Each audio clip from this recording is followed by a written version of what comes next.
wake up. The times call for a wiser humanity. In the past, we responded to our injuries as the Philistines or the Hittites might. Force was a legitimate way of settling problems. We would demonize people we didn't understand and sometimes lay waste to their towns and villages. We have a choice. We can continue a heritage of consciousness that is fully compatible with Neolithic and Iron Age thinking. We can round up innocent people we think might be a threat.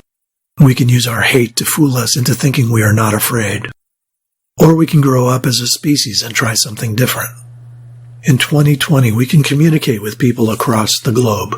We can see pictures and learn about people who seem different than us. We can read books about unfamiliar religions. We have access to spiritual leaders of many traditions who can help us to higher levels of consciousness and compassion. Anyone who cares to seek wisdom can explore any number of religions and philosophies.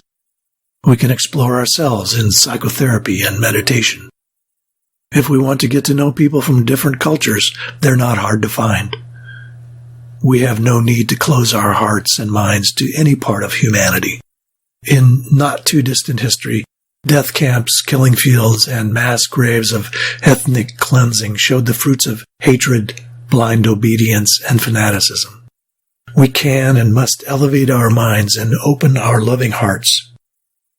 It can be a dog-eat-dog world if we aspire to nothing more than dog consciousness.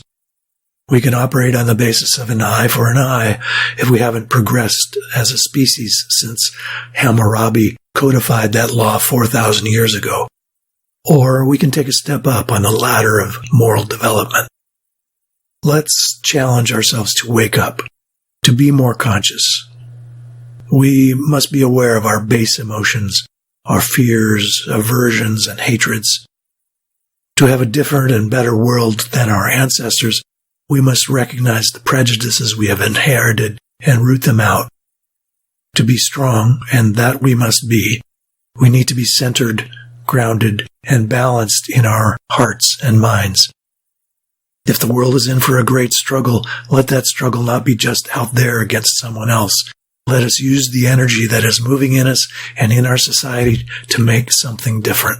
Let us do our inner work with renewed earnestness and carry the good we draw from our efforts out to the world that needs it so badly. Let us pray. Let us meditate. Let us examine ourselves and challenge our small thinking and dark emotions. Let us act out of love.